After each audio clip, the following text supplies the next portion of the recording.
Everyone, मैं सुनीता सिंह स्वागत करती हूँ आप सभी का एयर केमिस्ट्री क्लासेज में। और अभी अपनी क्लास में करेंगे क्लास 11 केमिस्ट्री चैप्टर 2 यानी स्ट्रक्चर ऑफ एटम का कंप्लीट नोट्स देखेंगे विथ हैंड रिटन। ठीक है, with handwritten notes. Okay, notes कैसा होगा? हैंड रिटन है, मैंने बनाया है इसे आप बच्चों के लिए, क्योंकि बहुत सारे बच्चों ने कमेंट में डाल रखा था कि मैम जल्दी से नोट्स प्रोवाइड कर दीजिए, है ना। तो नोट्स मैं आपको प्रोवाइड कर रही हूँ। अगर आपको ये वीडियो अच्छी लगेगी, इस वीडियो में जो नोट्स मैं प्रोवाइड कर रही हूँ वो आपको अच्छा लगेगा, तो आगे भी ऐसे ही मैं सारे चैप्टर्स के ऐसे ही सारे चैप्टर्स के नोट्स आपको मैं प्रोवाइड 1 बाय 1 कर दूंगी। ठीक है, यहाँ पे आपको बता दूं कि जो नोट्स आप देखेंगे इसमें मैंने सारी बातों का ध्यान रखा है कि एमसीक्यूज क्वेश्चंस भी आपके नहीं छूटे हैं।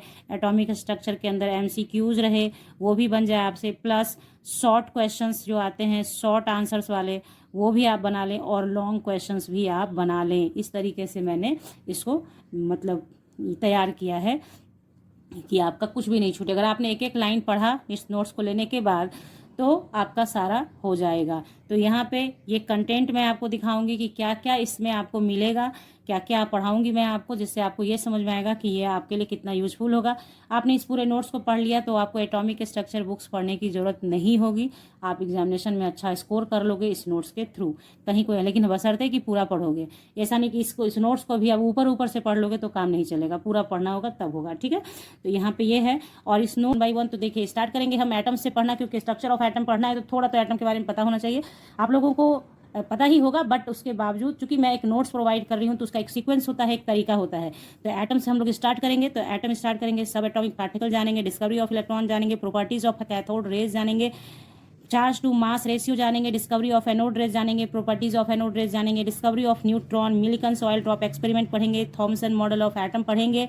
इसमें क्या क्या पढ़ेंगे, इसके इंपॉर्टेंस को पढ़ेंगे, इसके फेल्योर को भी पढ़ेंगे, रदरफोर्ड मॉडल पढ़ेंगे। तो यहाँ पे अब ये जब समझ लें आप कि कोई भी मॉडल हो उसके अचीवमेंट यानी उसके इंपॉर्टेंस को भी पढ़ेंगे, उसके फेल्योर यानी उसके ड्रॉबैक्स को पढ़ लेंगे, उसके लिमिटेशंस को पढ़ लेंगे। ड्रॉबैक बोले, लिमिटेशंस बोले, वो सारी बातें एक ही होती हैं। ठीक है, तो जो भी मॉडल होगा, इसलिए मैंने हर जगह मेंशन नहीं किया है, हर एक मॉडल में वो पढ़ेंगे हम लोग। तो रदरफोर्ड मॉडल में भी पूरा पढ़ेंगे। एटॉमिक नंबर जानेंगे, एटॉमिक मास नंबर जानेंगे, आइसोटोप्स, आइसोबार, आइसो इलेक्ट्रॉनिक जानेंगे, इलेक्ट्रोमैग्नेटिक वेव थ्योरी जानेंगे।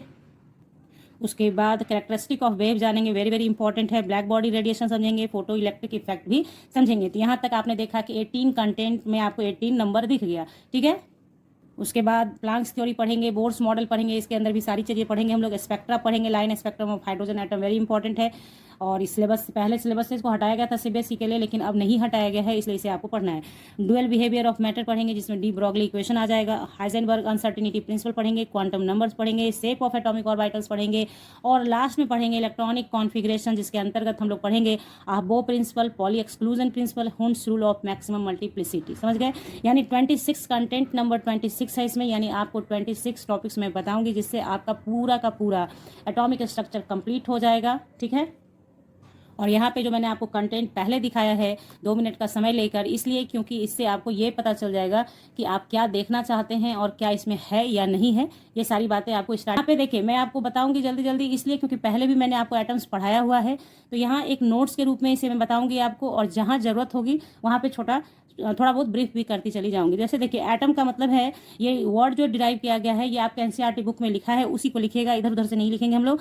Derive from Greek word atomio which means uncuttable और नॉन डिविजिबल। आप सभी को पता है कि पहले से यही बातें कही जाती थी कि एटम जो होते हैं नॉन डिविजिबल होते हैं, यानी कि अखंडित होते हैं, खंडित नहीं हो सकते, जिसे बाद में चल के तोड़ दिया गया मिथक को, और वो एटम्स क्या हुआ आपका अलग अलग पार्टिकल में विभक्त होने लगा, जिसमें सबसे इंपॉर्टेंट पार्टिकल कौन से आए आपका इलेक्ट्रॉन, प्रोटॉन एंड न्यूट्रॉन आया, जिसके बारे में आपको पढ़ना है 1 बाय 1। ठीक है, तो और भी आए बहुत सारे, उसमें और भी पार्टिकल है, मेसॉन है, न्यूट्रिनो है, लेकिन यहाँ पे आपको मेनली जो पढ़ना है इस चैप्टर के अंदर, किन के बारे में पढ़ना है, मेनली पढ़ना है हमें इलेक्ट्रॉन, प्रोटॉन एंड न्यूट्रॉन के बारे में। ठीक है, तो यहाँ पे ये सारी बातें मैंने यहाँ लिखी है। यहाँ देखिए आपको इस नोट्स में बहुत फायदा मिलेगा। इस नोट्स के अंदर मैंने इस बात का भी ध्यान रखा है कि जैसे क्वेश्चंस एमसीक्यूज में भी आते हैं, शॉर्ट क्वेश्चंस भी आते हैं, लॉन्ग क्वेश्चंस भी आते हैं, तो एमसीक्यूज भी आपका नहीं छूटे, उस बात का भी ध्यान रखा है कि किस तरह से, जैसे मैं देखिए आपको मैं एक झलक दिखा दूं यहाँ पर कि क्या मैंने ध्यान रखा है, ताकि आगे इसी तरीके की बातें आपको दिखेंगी। The atomic theory of matter was first proposed on a firm scientific basis bye John Dalton, यानी पूछा जाता है कि एटॉमिक थ्योरी को सबसे पहली बार साइंटिफिक बेसिस पर किसने फर्म किया था, तो वो कौन थे, जॉन डाल्टन साहब थे। नाम याद रखिएगा, पहली बार एटॉमिक थ्योरी देने वाले जॉन डाल्टन थे। हालांकि उनके में बहुत सारी कमियां थी, उनको फिर से ठीक किया गया, लेकिन कमियां थी फिर भी उन्होंने एक थ्योरी दिया, तभी लोगों ने उस कमियों को ठीक किया। ठीक है, तो जॉन डाल्टन ही इसके ये आते हैं, जिनका नाम क्या है, देखिए John Dalton a British school teacher इन 1808 में दिया था।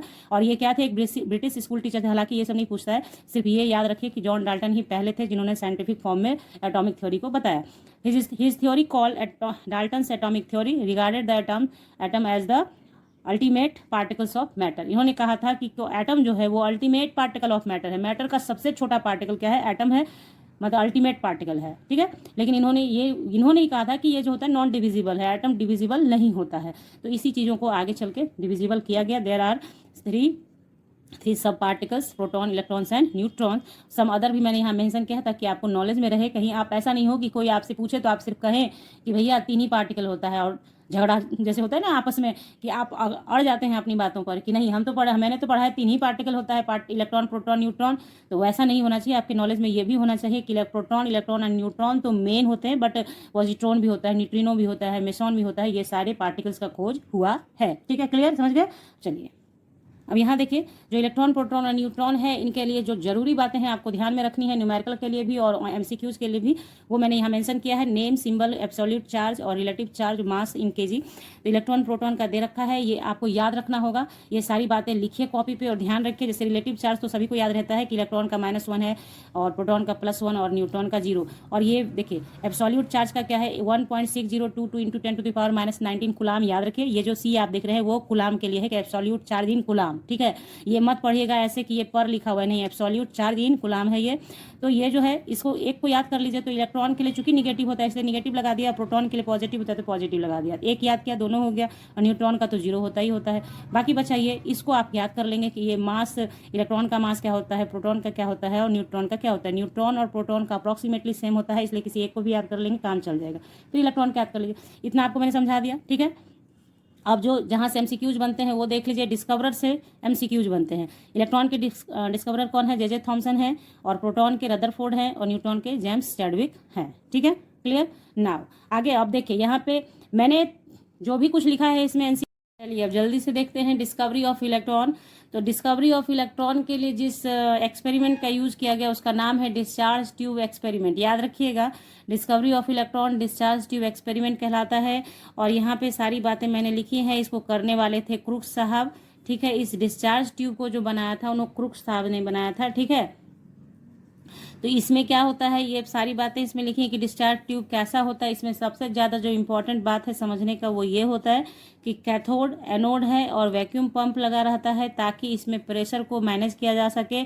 और ये जो वर्क करता है वो हाई वोल्टेज पे करता है और लो प्रेशर पे काम करता है। देखिए यहाँ लिखा है, the electrical discharge through the gases could be observe only at very low pressure, यानी प्रेशर लो होना चाहिए, very low pressure and very high voltage पर काम करता है। इस बात को बस आप याद रखिएगा, ध्यान रखिएगा कि प्रेशर लो होता है और वोल्टेज हाई होता है, तभी आपका इलेक्ट्रिक ये जो डिस्चार्ज ट्यूब है वो काम करता है। ठीक है, the pressure of different gases could be adjusted by evacuation. देखिए इसमें जो भी जो गैसेज यूज़ किए जाते हैं उसका जो प्रेशर है उसको मेंटेन किया जाता है इसी के थ्रू, टू वैक्यूम पंप जो लगाया गया था ना ऊपर, है ना, उसके थ्रू किया जाता है। तो ये डिस्चार्ज ट्यूब बनाया है मैंने। ठीक है, बस रफली बना दिया है, ऐसे ही आप बना के एक बारी प्रैक्टिस जरूर करना। अगर डिस्कवरी ऑफ इलेक्ट्रॉन क्वेश्चन आएगा तो ये ट्यूब बिना बनाए आपका काम नहीं चलेगा। आप इसे पढ़ सके। ठीक है, आगे बढ़ें। तो देखिए अब क्या है यहाँ पे, ये आप सारी बातें लिखी हुई हैं यहाँ पे, वही जो बातें मैंने आपको मिनटों में बोली हैं उन्हीं को लिखा है तरीके से, इसलिए इतना लंबा लग रहा है देखने में। उसके बाद देखिए प्रॉपर्टीज़ ऑफ कैथोड रेज पे आ जाइए आप। तो कैथोड रेज का क्या है, cathode rays travel in straight line होता है। Cathode rays start from cathode and move towards the anode होता है। उसके बाद 3rd नंबर पे है, these rays themselves are not visible but their behaviour can be observed with the help of certain kinds of materials, fluorescent और phosphorescent which glow when hit by them. यानी कहने का तात्पर्य ये हुआ कि जो रेज निकलते हैं वो अपने आप विजिबल नहीं होते हैं, लेकिन इसको ऑब्जर्व आप कर सकते हैं किस मटेरियल से, जो कि फ्लोरेसेंट या फास्फोरेसेंट जिसमें ग्लोइंग इफेक्ट होता है, उससे आप इसका पता लगा सकते हैं। क्यों? क्योंकि ये ग्लो करते हैं जब इस पे हिट करता है ये रेज, कैथोड रेज। देखिए रेज को, ये जो कैथोड रेज वगैरह है ये आपको वो दिखेगा नहीं, विजिबल नहीं होता है, सिर्फ आप ये देखते हैं उसके इफेक्ट को से।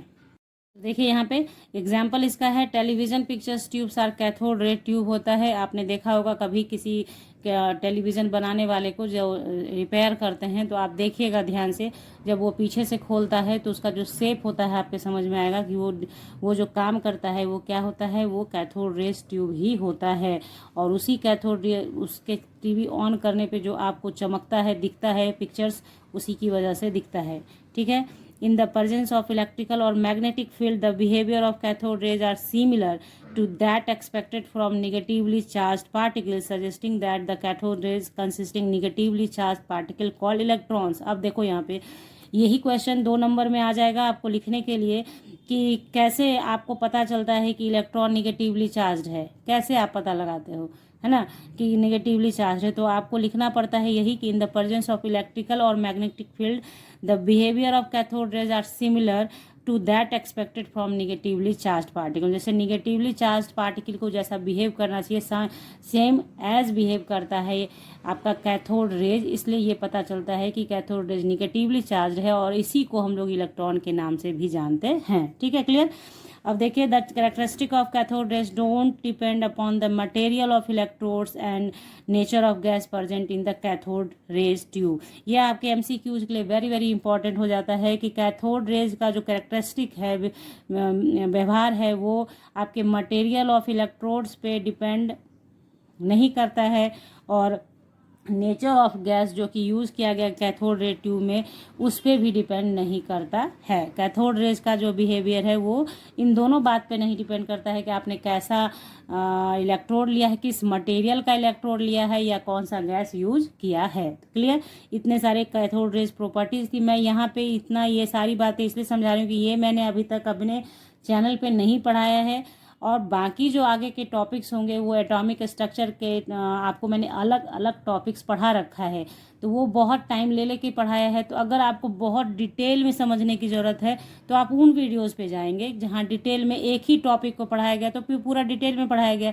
यहाँ तो पूरा नोट्स है ना, इसलिए यहाँ पे थोड़ा सा तेज़ी से चलेगा। तो यहाँ पे जो मैंने आपको प्रॉपर्टीज़ ऑफ कैथोड रेज वगैरह समझाया है, क्योंकि ये मैंने अभी नहीं पढ़ाया है, ठीक है, इसलिए यहाँ पे आपको समझा देती हूँ। ठीक है, चलिए आगे बढ़ते हैं। Determination of charge by mass E by m ratio of electrons.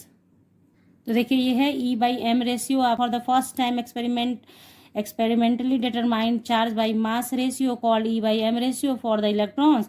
For this, he subjected the beam of electrons released in the discharge tube as cathode rays to influence the electric and magnetic fields. These were acting perpendicular to one another as well as to the path followed by electrons. According to Thomson, the amount of deviation of the particles from their path in presence of electrical and magnetic field depends on किन किन चीज़ों पे depend करता है, तो magnitude,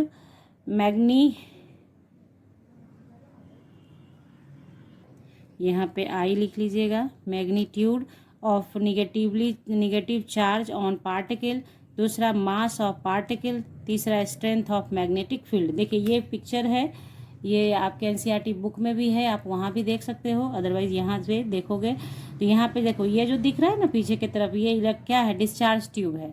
ये क्या है, डिस्चार्ज ट्यूब है। इसमें ये कैथोड है, ये एनोड है। ठीक है, इसको देखो एकदम छोटा सा, आप इतना छोड़ दोगे इधर को हटा के, इतना देखोगे सिर्फ, तो आपको दिख जाएगा कि ये डिस्चार्ज ट्यूब का ही फेनोमेना है। और इसी टाइप का ट्यूब आपको टीवी में दिखता है, इसी टाइप का, मतलब इतना, मतलब छोटा सा रहता है। टीवी में आप देखेंगे, टीवी मैंने देखा है खुला हुआ, उसी से समझ में आता है मेरे कि कैसे डिस्चार्ज ट्यूब होता है। पीछे की तरफ डिस्चार्ज ट्यूब रहता है उसके टीवी में। ठीक है, अब अपने घर की टीवी मत खोलने लगना कि भैया अब तो मैं देखूंगा टीवी खोल के कैसा होता है। अब आप समझोगे कि भैया एलईडी टीवी में मैम कैसे होता होगा, पुराने टीवी तो बक्से के जैसे होते थे उसमें होता था, बट अब एलईडी में कैसे होता है। तो आप जानते हैं इस चीज़ को कि फंक्शन सारे वैसे ही होते हैं, बट तो आप जैसे जैसे आप मॉडर्न होते जा रहे हैं, मॉडिफाई होते जा रहे हैं, वैसे वैसे आप क्या करते जा रहे हैं, धीरे धीरे छोटे बड़े चीज़ों को छोटा छोटा छोटा छोटा छोटा करते जा रहे हैं। जैसे पहले कंप्यूटर होता था, अब कंप्यूटर लैपटॉप में कन्वर्ट हो गया, लेकिन फंक्शंस वो वैसे ही करता है मेरे बच्चों, ठीक है। तो यहाँ पे देखिए कैथोड एनोड हो गया।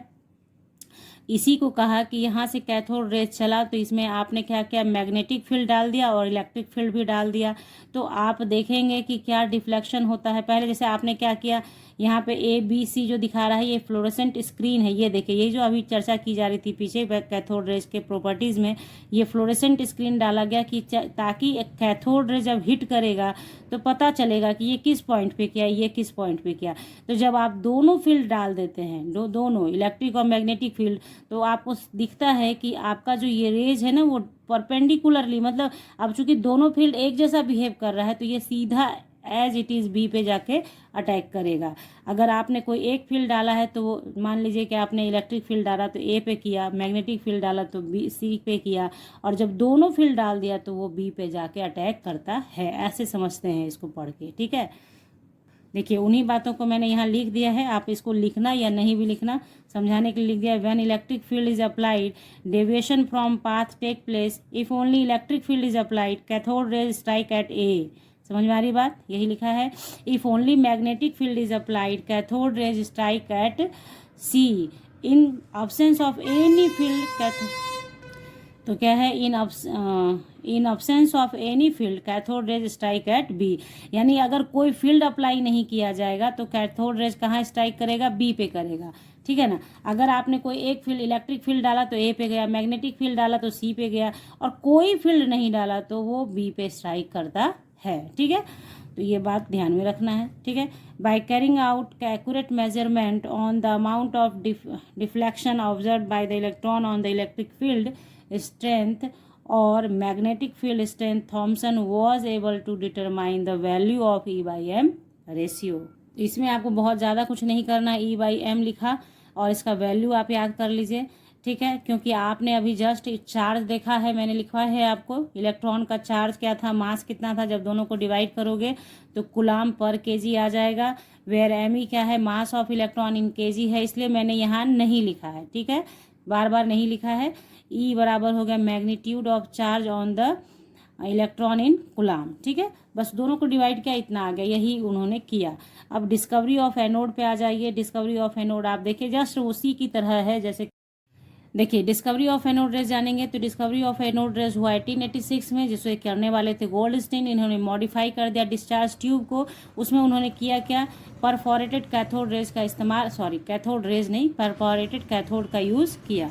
तो परफोरेटेड का मतलब होता है, देखिए जब पहले कैथोड ऐसा था, पूरा पूरा था, अब उस कैथोड को आपने ऐसे ऐसे कर दिया, यानी बीच बीच में होल कर दिया, तो उसे परफोरेटेड कैथोड कहते हैं। अब इससे जब कैथोड रेज निकला तो वो बिहेव कैथोड रे की तरह नहीं मूव कर रहा था, वो उसके अपोजिट मूव कर रहा था। कैथोड रेज की तरह नहीं मूव कर रहा था, वो उसके अपोजिट मूव कर रहा था। वो बात, वही बातें यहाँ लिखी गई हैं। These rays were named as positive rays और एनोड रेज और एज कैनाल रेज। इनको क्या क्या नाम दिया गया, पॉजिटिव रेज कहा गया, इसे एनोड रेज का नाम दिया गया और इसे कैनाल रेज का भी नाम दिया गया। क्यों, क्योंकि ये पॉजिटिव है, ठीक है, पॉजिटिव रेज है। Anode rays are not emitted from the anode but from space between anode and cathode. अब इन जनरल क्या होता है, जब हम एनोड रेज बोलते हैं तो हमें लगता है कि जैसे कैथोड रेज कैथोड से निकल रहा था, just like anode rays anode से निकलेगा, तो ऐसा नहीं होता। इसलिए यहाँ पे लिख दिया कि anode rays are not emitted from the anode but from a space between anode and cathode. Anode और कैथोड के बीच, परफोरेटेड कैथोड के बीच जो स्पेस रहता है वो क्या करता है, वो आपका वहाँ पे एनोड रेज इमिटेड होता है, ठीक है। अब देखिए प्रॉपर्टीज ऑफ एनोड रेज में ज़्यादा कुछ नहीं है। This rays reflected towards negative plate of applied electric field, it means these are made up of positively charge particle. समझ गए आप। Property of anode rays depends on the nature of gas. देखिए properties of anode rays जो होगा वो depend करेगा किसके ऊपर, नेचर ऑफ गैस। जो आपने डिस्चार्ज ट्यूब में गैस लिया है उस गैस का कैसा नेचर है, उस पर डिपेंड करेगा प्रॉपर्टी ऑफ एनोड रेज। ये बहुत इंपॉर्टेंट पॉइंट है, ध्यान रखिएगा। जो डिफरेंट पॉइंट होगा वही इंपॉर्टेंट पॉइंट होता है, इस बात का ध्यान आप बनाए रखते हैं, ठीक है। These raise travel in straight line and have mechanical energy, ठीक है।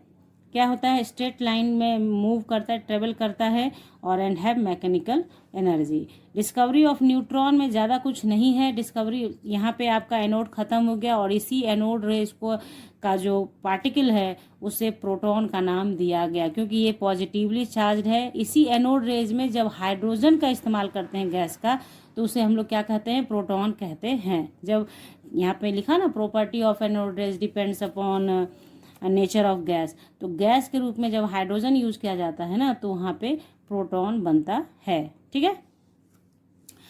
तो डिस्कवरी ऑफ न्यूट्रॉन में क्या है हमारा, Chadwick in 1932 found the evidence for the production of neutron. It is discovered by a phenomenon known as radioactivity. इसमें इन्होंने क्या किया, बेरिलियम के ऊपर हीलियम से प्रहार करवाया और देखा कि एक नया पार्टिकल बना जिसके ऊपर क्या होता है कि इसका एटॉमिक नंबर नहीं होता है लेकिन मास होता है, उसे न्यूट्रॉन का नाम दिया। This is a nuclear process, okay. तो देख लीजिए, इन 1932 James Chadwick bombarded a beryllium atom with alpha particle. He found that one atom of carbon is formed and a particle is emitted having charge 0 but mass 1 unit. This neutral particle is called neutron by him. Clear? अब चलिए देखिए, मिल्कन्स oil drop experiment है, इसमें कुछ नहीं है, theoretical चीज़ है, इसको ध्यान से पढ़िएगा, समझ में आएगा। और ये पिक्चर्स आपके एनसीईआरटी बुक में दे रखा है, वहाँ से आप देखिए, अदरवाइज यहाँ भी आप इसको जूम करके देखेंगे तो आपको दिखेगा। तो इस तरह से एक्सपेरिमेंट किया गया, मिल्कन्स ऑयल ड्रॉप एक्सपेरिमेंट किया गया, है ना। तो मैं यहाँ पे आपको ये बता देती हूँ कि मिल्कन्स ऑयल ड्रॉप एक्सपेरिमेंट जो किया गया है वो मेनली किया गया है इलेक्ट्रॉन के चार्ज का पता लगाने के लिए। वो जो चार्ज आपने रटा ना कि वो -1.622 इंटू 10⁻19 कूलाम होता है, वो कैसे पता लगाया गया, वो एक्सपेरिमेंट कौन सा था, वो एक्सपेरिमेंट था मिल्कन्स ऑयल ड्रॉप मेथड, ठीक है। तो उसके थ्रू पता लगाया गया, जिसको यहाँ पे मैंने लिखा है।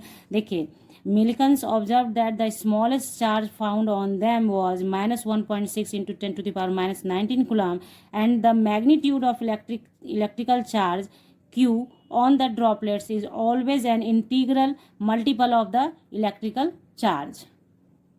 तो यहाँ पे देखिए, इलेक्ट्रिकल चार्ज बराबर क्या हो गया, Q बराबर NE, जहाँ पे E क्या है, आपका इलेक्ट्रॉन का चार्ज है, जो कि 1.6022 इंटू 10⁻19 कूलाम पता लगाया गया। वो इंटीग्रल मल्टीपल होता है, यानी कि जो इलेक्ट्रिकल चार्ज जो होगा, इलेक्ट्रिकल चार्ज वो बराबर होगा किसके, integral multiple of charge on one electron. इस तरीके से ये चीज़ हुआ मिल्कन्स ऑयल ड्रॉप एक्सपेरिमेंट। इसका मेन बेस क्या है, ये आपने जान लिया कि इलेक्ट्रॉन का चार्ज पता लगाने के लिए और इलेक्ट्रिकल चार्ज की बात करने के लिए इसका एक्सपेरिमेंट किया गया। अब ये जो अभी आपने यहाँ घेरा मार के रख लिया, ये क्लास 12 के अंदर जब आप फिर से फराडे लॉ पढ़ेंगे इलेक्ट्रोकेमिस्ट्री के अंदर, वहाँ पे फिर ये चीज़ आता है, ठीक है। तो इसलिए आप 11th के कोर्स को भी इतने अच्छे से पढ़ें कि 12th में जाने के बाद कुछ कुछ चीज़ें ऐसी होती हैं जहाँ पे आप टीचर क्लास 12 के अंदर आपको कुछ भी नहीं बताएंगे, सिर्फ ऐसे लिख देंगे और आपको समझना होता है कि ये चीज़ आया कहाँ से। तो ये क्लास 11th के अंदर है, इसलिए इसको ध्यान में बना के रखें। अपनी कॉपी को अच्छे से संभाल के रखना, 11th सकते हैं खुद से भी लिख, ठीक है ना। J.J. Thomson in 1898 proposed a model of atom which looked more or less like plum pudding or raisin pudding. He assumed है, नहीं देखिए मैं ही गलत पढ़ रही हूँ, he assumed, ठीक है।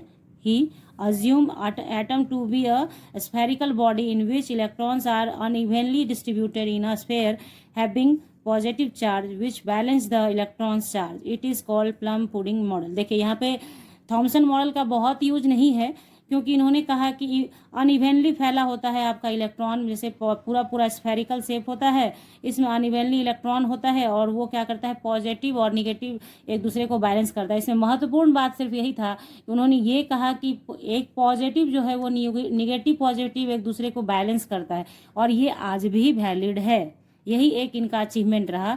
बाकी जो बातें थी, इन्होंने जो कहा कि पूरा स्फेयर जो होता है वो पॉजिटिव चार्ज होता है, उसमें कहीं कहीं निगेटिव इलेक्ट्रॉन होते हैं डले हुए अनइवनली, जैसे प्लम पुडिंग इसलिए कहा गया कि इन्होंने कहा जैसे तरबूज में जगह जगह बीज होते हैं, जस्ट लाइक तरबूज पूरा पॉजिटिव स्फेयर हो गया और उसमें जो बीज है वो इलेक्ट्रॉन हो गया, इसलिए इसको प्लम पुडिंग के नाम से भी जाना जाता है। The feature of this model क्या हुआ, the mass of atom is assume to be uniformly distributed over whole atom.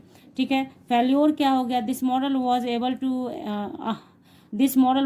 To explain the overall neutrality of atom, it could not satisfactorily explain the result of a scattering experiments carried out by Rutherford in 1911। देखिए यहाँ पे ये तो इसका है कि इन्होंने कहा न्यूट्रलिटी की तो बात इन्होंने की कि न्यूट्रल होता है, लेकिन जो रदरफोर्ड साहब ने जो एक्सपेरिमेंट किया 1911 में, जो कि आगे आपको पढ़ना है रदरफोर्ड्स एक्सपेरिमेंट के अंदर, उस चीज़ को ये सेटिस्फैक्टरली एक्सप्लेन नहीं कर पाते हैं।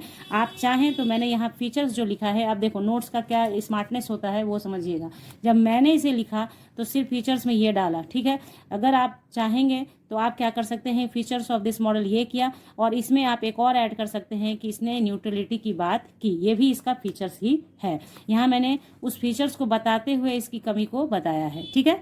तो ये हो गया, आप समझ रहे हैं बात को, क्या कहा जा रहा है आपसे, ये हो गया। उसके बाद देखिए नोट में मैंने यहाँ लिख दिया है, Thomson was awarded Nobel prize for physics in 1906, समझिए नोबेल पुरस्कार विजेता हैं ये, for his theoretical and experimental investigations on the conduction of electricity by gases. ठीक है, तो यहाँ पे थॉमसन इफेक्ट खत्म होता है। इसके बाद जो भी टॉपिक्स आपको दिखेंगे वो मैंने आपको पर्टिकुलरली पढ़ा रखा है, यहाँ पे मैं आपको बस दिखाती चली जाऊंगी, आप देखिए और उसे डाउनलोड कर लीजिए। ठीक है, यहाँ तक मैंने नहीं पढ़ाया था, इसलिए मैंने थोड़ा थोड़ा आप लोगों को बताना सही समझा, क्योंकि मेरे बच्चों को जो मैंने नहीं पढ़ाया वो मुझे पता है कि नहीं पढ़ाया, तो इसलिए बताया। इस सारे टॉपिक्स का मैं एक पर्टिकुलर अलग अलग वीडियोज़ भी डालूंगी, तो मैं अच्छे से आपको एक्सप्लेन करूँगी। ठीक है, तो चलिए, तो यहाँ से आप देखते चलें।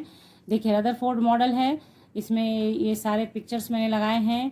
ठीक है, मैंने बता रखा है आपको पहले भी, और इसके ऑब्जर्वेशन क्या हुए, इन्होंने ऑब्जर्वेशन में क्या देखा और उस ऑब्जर्वेशन से क्या रिजल्ट आया, क्या कैलकुलेशन किया उन्होंने, कंक्लूजन क्या निकाला, वो मैंने यहाँ आपको बता दिया। ठीक है, देखिए 4th नंबर पे ये है आपका, फिर आप 5 नंबर पे आ जाएंगे तो सारी बातें आप समझ जाएंगे, पढ़ेंगे तो। आपने पहले भी वीडियोस देखा होगा रदरफोर्ड का, मैंने पढ़ा रखा है।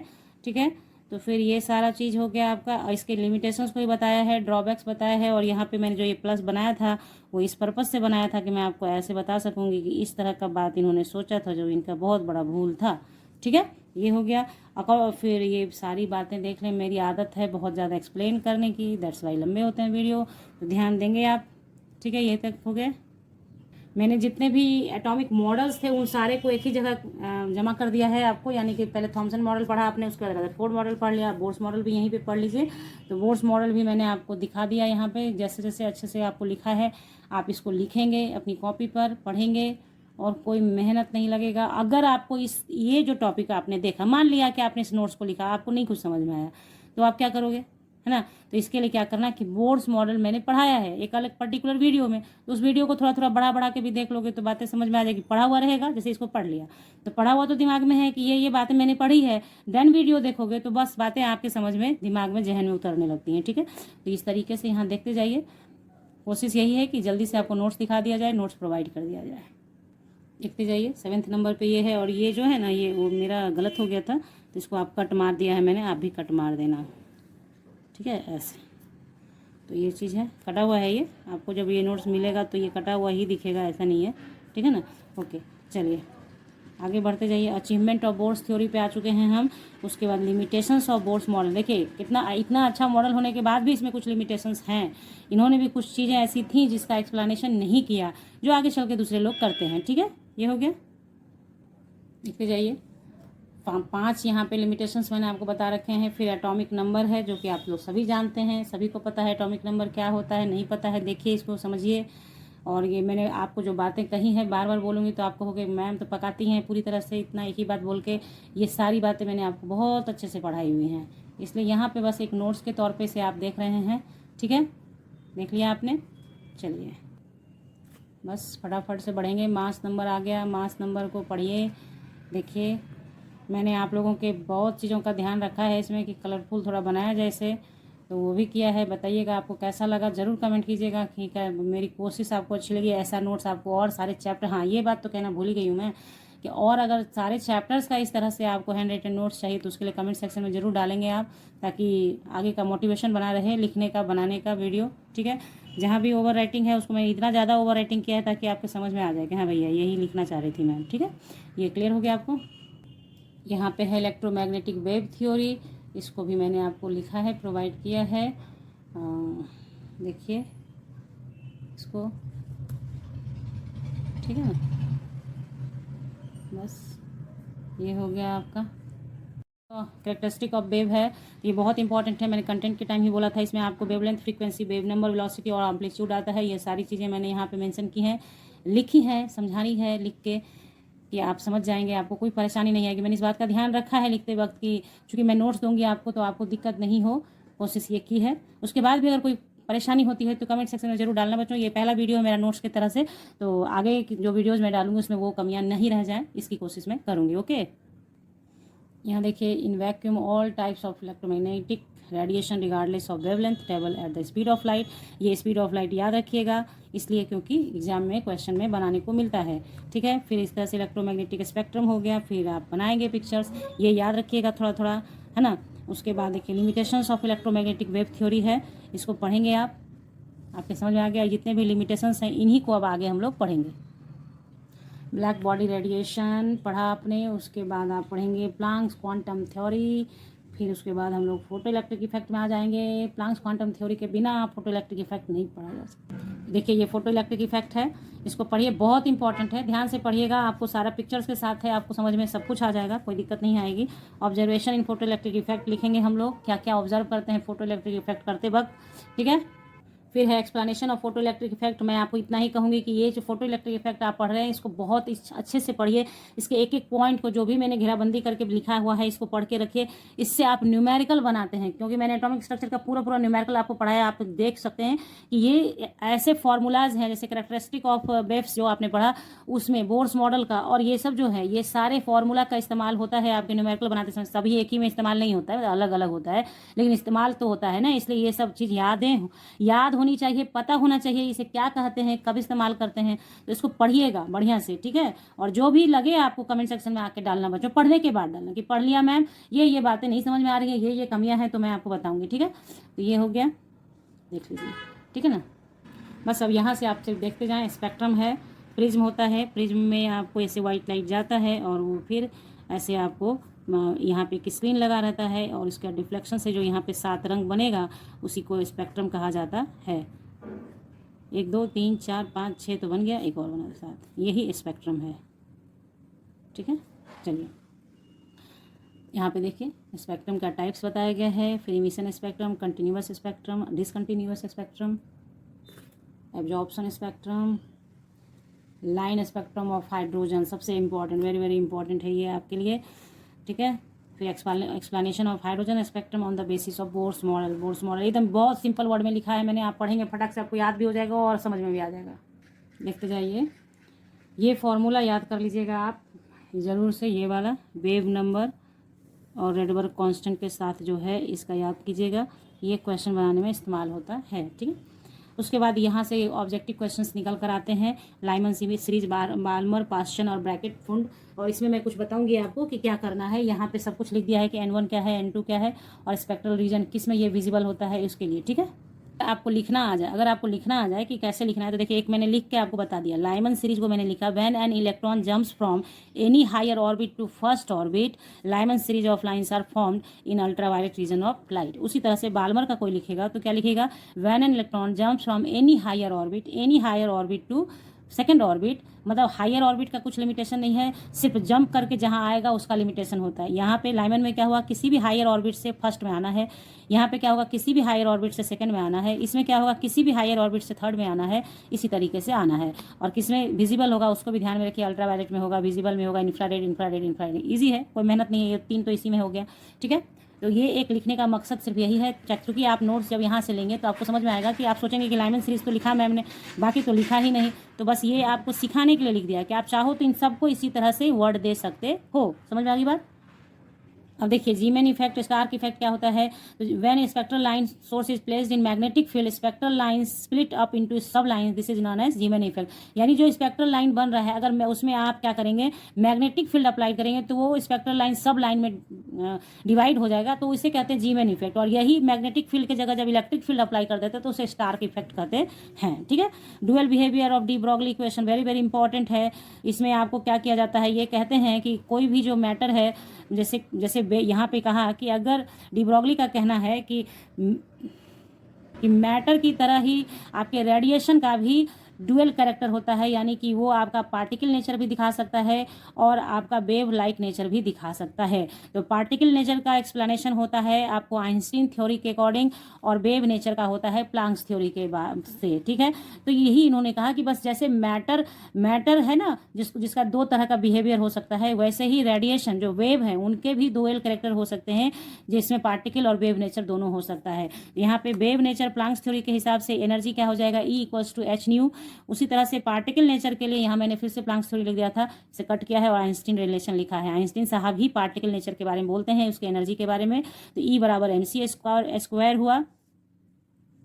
ठीक है, तो यहाँ पे इन दोनों को कंपेयर कीजिएगा तो E और E कैंसिल हो जाएगा, तो बचेगा h न्यू बाई mc²। उसी तरीके से यहाँ पे न्यू की जगह c बाई लैम्डा लिखा, c से c को काट दिया, mc आ गया, तो लैम्डा बराबर हो गया h बाई mc। ये हो गया फॉर लाइट, क्योंकि यहाँ पे वेलोसिटी ऑफ लाइट है क्या, c।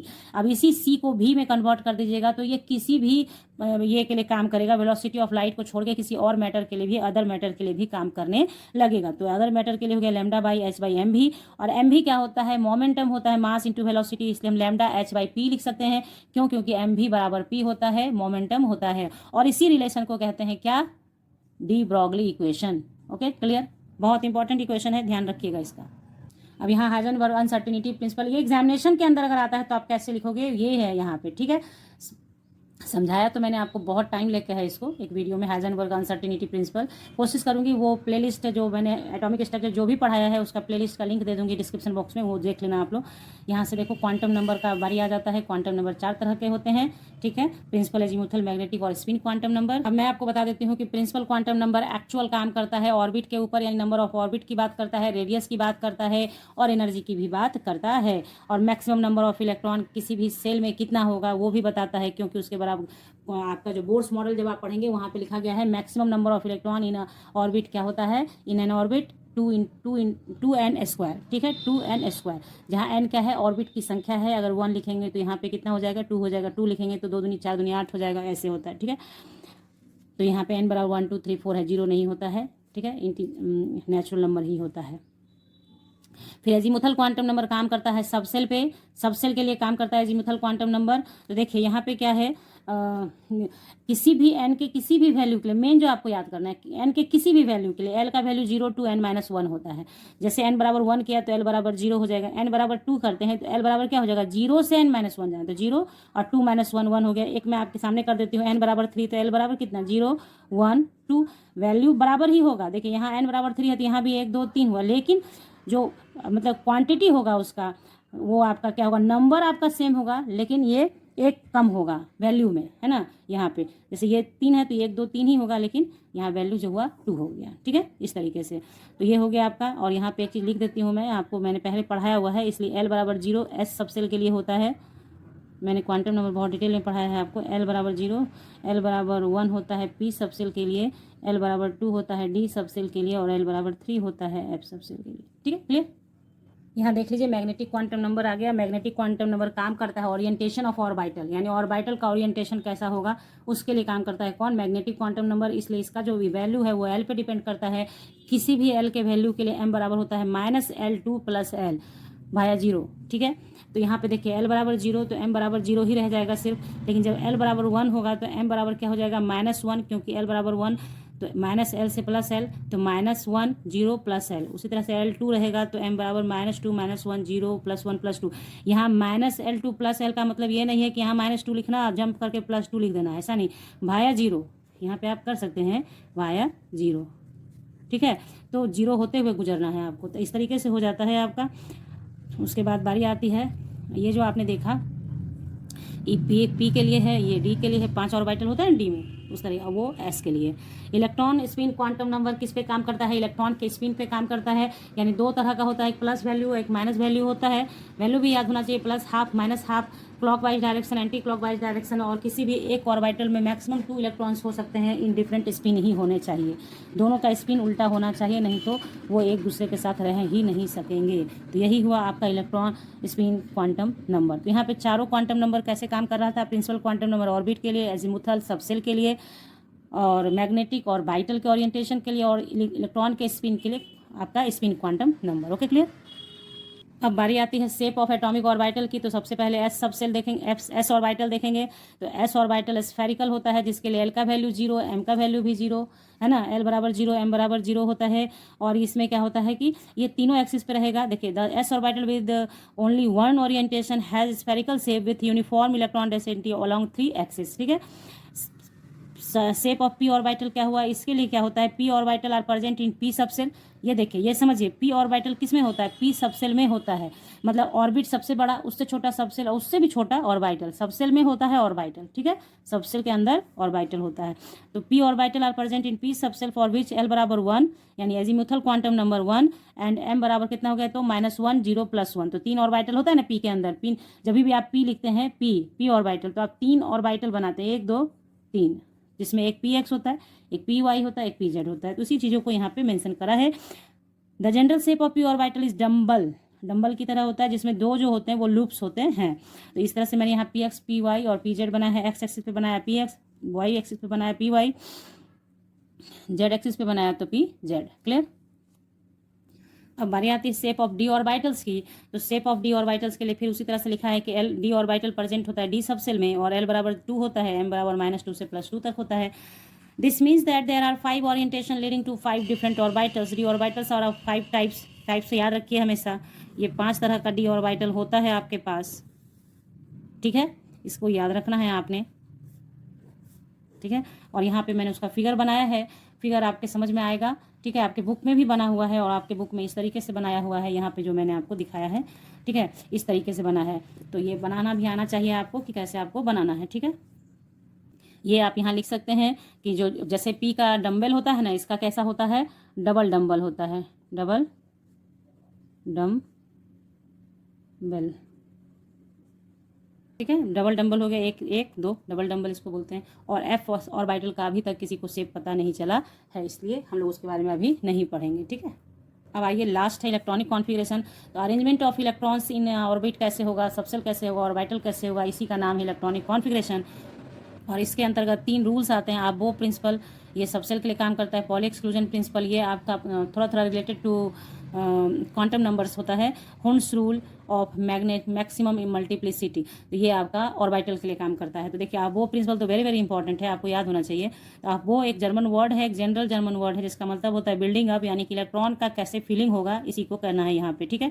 तो ये चीज़ें बातें आप पढ़ लेंगे तो समझ जाएंगे। और ये फिगर आपको बनाया है, इसी तरह से फीलिंग ऑफ इलेक्ट्रॉन होता है। यहाँ पे डायग्राम दिखाया गया है कि सबसे पहले देखिए, जैसे जैसे एनर्जी बढ़ेगा, सबसे पहले लोएस्ट एनर्जी में इलेक्ट्रॉन जाएगा। ये हमेशा याद रखिए कि जो सबसेल है उसका जो लोएस्ट एनर्जी वाला सबसेल है, इलेक्ट्रॉन पहले उसमें फील होगा, और देन धीरे धीरे ग्रेजुअली भरेगा, यानी 1s या ऐसे की तरफ आप आते हैं, ऐसे नीचे की तरफ, तो नीचे की तरफ एनर्जी इंक्रीज करता है, ठीक है। एनर्जी डायग्राम आपका नीचे की तरफ एनर्जी इंक्रीजेज, मतलब ये सबसे लोएस्ट एनर्जी हुआ, इसमें पहले इलेक्ट्रॉन जाएगा, फिर धीरे धीरे एनर्जी बढ़ रहा है। कुछ जगह पे आप इस पिक्चर्स को उल्टा भी देखते हैं, तो ये जो एरो आप देख रहे हैं वो अकॉर्डिंग टू कॉन्सेप्ट बनाइएगा आप, ठीक है। कि कॉन्सेप्ट ये कहता है कि लोएस्ट एनर्जी में इलेक्ट्रॉन पहले जाएगा हाईएस्ट के से, ठीक है। तो इसमें पहले इलेक्ट्रॉन क्यों जाता है, क्योंकि इसका सबसे कम एनर्जी है, उसके बाद इसका कम है, उसके बाद इसका कम है, ऐसे ऐसे ऐसे ऐसे जाता है। यहाँ पे आप देख सकते हैं 1s से 2s का ज़्यादा, 2p का ज़्यादा, 3s का ज़्यादा, 3p, ऐसे ऐसे करके 7p का सबसे मैक्सिमम एनर्जी दिखाया गया है, इसलिए मैंने लिखा एनर्जी इंक्रीजेज। Okay clear. अब आइए देखते हैं पॉली एक्सक्लूजन प्रिंसिपल में क्या कहा गया है। पॉली एक्सक्लूजन प्रिंसिपल कहता है कि किसी भी एक एटम के अंदर किसी भी 2 इलेक्ट्रॉन का चारों क्वांटम नंबर का सेट सेम नहीं होएगा, यही लिखा है। देखिए, ओनली 2 इलेक्ट्रॉन्स में exist in the same orbital and these electron must have opposite spin. यानी कहने का मतलब देखिए कि किसी 2 इलेक्ट्रॉन, एक ही ऑर्बिटल में मात्र 2 इलेक्ट्रॉन हो सकते हैं एक ऑर्बिटल में, यानी एक डब्बा जब आप बनाते हैं उसमें 2 इलेक्ट्रॉन होंगे जिसमें कि दोनों इलेक्ट्रॉन डिफरेंट स्पिन में होंगे। और स्टार्टिंग में जो लिखा है वही मैंने आपको पहले कहा, according to this principle no 2 electrons in an atom can have the same set of 4 quantum numbers.